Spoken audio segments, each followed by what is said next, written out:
In this short video, I'm going to give you my tips on how to win at the credit card game. Now, if everybody followed these tips, the credit card companies would actually go out of business because they wouldn't be able to make a profit.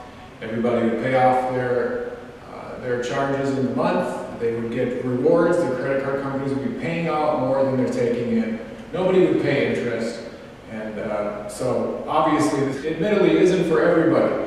And there are a lot of reasons why a lot of people can't keep their credit card debt under control. But if you can at all, there is a way to beat the credit card company that they will pay you to use their card. Rather than being beholden to their interest, they will be beholden to yours. So first of all, in order to get a credit card and to get a decent one, you have to have decent credit. And that starts in younger years by, again, following the tips in the previous video, not spending as much as you earn, and then just by making consistent payments, right? Even if you're making a minimum payment on a loan, it might take you a very long time to pay off that loan or that credit card debt or whatever. But making a simple minimum payment or having an account, a cellular phone account, or some sort of account where you're paying every month, that's going to help improve your credit to the 500-600 range. At the 500-600 range, you can probably start to take advantage of these rewards credit cards, which will give you introductory rates of often 0% for a year, in which time you pay no interest, or they'll give you balance transfer options. They're going to pay you 2-3% for your different purchases, up to 5%, which isn't like cash, but it's a discount on products, so you're actually getting a lower price just by using the credit card. So using cash is actually more expensive for a lot of people, and credit cards are not only safer and more convenient, but they're cheaper for the consumer. So your credit score is a combination of factors. Your age plays into it a little bit, but the number of accounts, this will probably go up with age. When you're younger, you really can't have that many accounts. The age of accounts, obviously, this would favor older people. Your credit card use, this is high impact.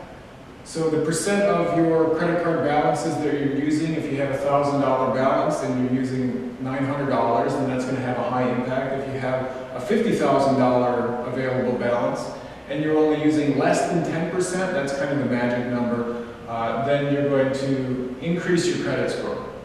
New inquiries, you want to keep these to like the 1-2 range per year. New inquiry, not every time you check out, not every time you apply for a credit card or loan will they do a hard inquiry. There are two different systems for inquiries. But a lot of times, even for cellular phone plans and for different subscriptions, they will do a hard inquiry. So you want to make sure that when you're applying, giving out your social security number, and doing anything with your credit, you want to check that if they're making a hard inquiry or not, and then assess if it's really a necessary application. Because if you get above the 2-3 range, that's going to have a negative impact on your credit score. And finally, collections and payment history. Obviously, you want to make your on-time payments, you want to meet the minimum payments every month. As soon as you go into delinquency or you make late payments, or you go into collections, that has a serious impact on your credit score. So if you can kind of give a check mark to at least credit card use, new inquiries, and collections or payment history by being financially responsible or just not spending so much, trying to really think about, well, do I need this or do I want it? Do I have to have it, or is it more of a luxury? And then maybe making some value judgments, disposing with the equanimity that is probably good in other places in your life, but actually make a value judgment when you're at the supermarket, when you're online, by being critical of the products you're looking at, such that you might not buy unnecessary things.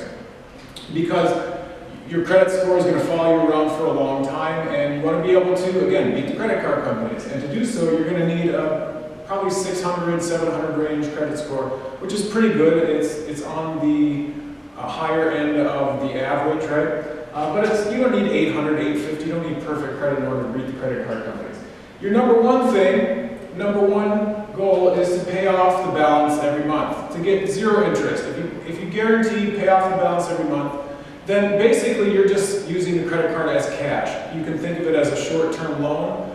Your buddy, the credit card company, is just giving you money until the end of the month when you pay him or her back, right? They'll do that at no interest. If you pay off your balance at the end of every month, then you don't pay interest, and the rewards that you're going to get, the 2% at the grocery store, the 5% at the gas pump, the 7% online at this store and that's going to be like a coupon, it's a value savings. On the other hand, remember the lesson from yesterday, if you have a $1,000 balance at 18%, you're going to take about 62 months to pay that off if you're paying $25 a month.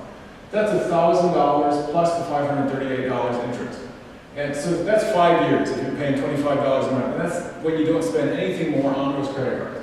Now, if you have a $1,000 balance on a credit card and you can't pay that off for whatever reason, maybe a $5,000 balance or something that you can't pay off, and you have decent credit, you can transfer the balance, right? You can open up a new credit card and you're going to end up paying like a 3 to 5% balance transfer fee on a new credit card. And so you'll wipe out this old account, you put that to zero. Now you want to keep the credit card account open, you just don't want to use it. Because when you close accounts, it might have a negative impact on the number of accounts.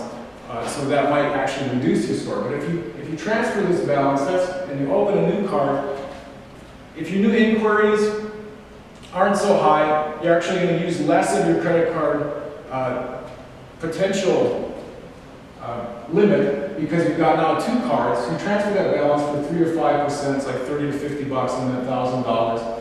And then if you can pay that off in that introductory period of maybe 12 months, 16 months, 18 months, for example, if you could pay that off within 12 months, making $87.50 payments per month, then you're not going to pay any interest. The only fee you're going to pay is 30 bucks, which is much cheaper. This would be 2 months, remember. If we're paying $15 a month at 18 divided by 12, so 1.5% per month, that's $15 in interest a month if we're paying on the original card here.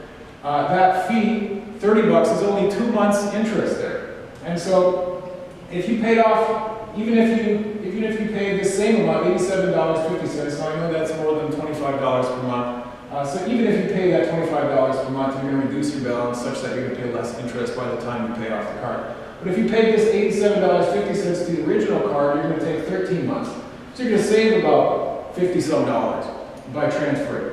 Now if you get that 18-month extended period where you don't pay any interest, and then you could keep that, you could pay monthly, excuse me. You pay monthly at 18 months, you're going to pay about $58.33, which would translate to 18 or to 20 months. You're going to save about over $100, right, if you get an 18-month introductory period.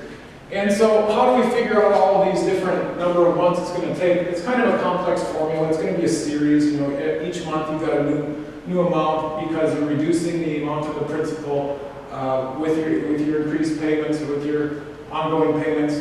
So what we're going to do is find the first value here, monthly interest payment, is the principal times the rate over the number of compiling periods. So yesterday I gave an example of a $1,000 balance with 18% interest, and it's then compounded every month. So that 18 divided by 12 is 0.015 or 1.5%. 1.5% times 1,000 was $15 for our monthly interest. We're going to take that monthly interest divided by the monthly payments, so 15 over 25, that's going to give us A. Now here's where we really need a calculator.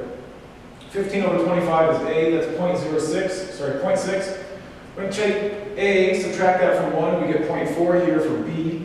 Now we're going to take the log base 10, absolute value of log base 10 of B, and this is where we really need a calculator. It's not impossible to do it, but it's much faster to do it on a calculator. Absolute value of log base 10 of B, again, B is 0.4, so we get 0.397 here for C. Now we're going to go back to our R over N, which is 0.015. We're going to add 1 to that, 1.015. Log base 10 of 1.015, that's going to give us D, which is 0.006466.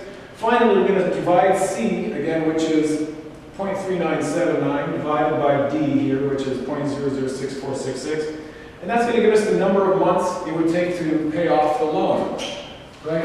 And our original example here, $1,000 at 18% interest, 62 months, it's 61.5, something like that. So 62 we're rounding up to the next month, given this formula. And so if you want to figure out how long is it going to take me with a minimum payment or with a standard fixed payment, given a principal and a fixed rate interest, well, you can use this step-by-step system of equations here, or you can plug it into a calculator online. They've got plenty of those that are just going to do the same math for you. Main takeaway here is that you can beat the credit card companies if you're smart, if you pay off your balance every month. And I can't stress enough how important that is. Or if you can pay off significant parts of your balance every month, instead of Sometimes instead of investing, if you can pay off that debt, that's going to yield greater results. Or if you can just, instead of squirreling away money in a savings account or under the bed or whatever it is, pay off that balance. Or more importantly, instead of splurging and buying stuff you don't need, instead of overpaying for things, instead of buying the name brand, instead of buying the expensive luxury branded product, buy something that's more practical. So spend less, save more, especially in the long term. By beating the credit card companies, they'll pay you. And if everybody used these tips, they would be out of business. You don't like credit card companies? Put them out of business. That's my advice. Thank you.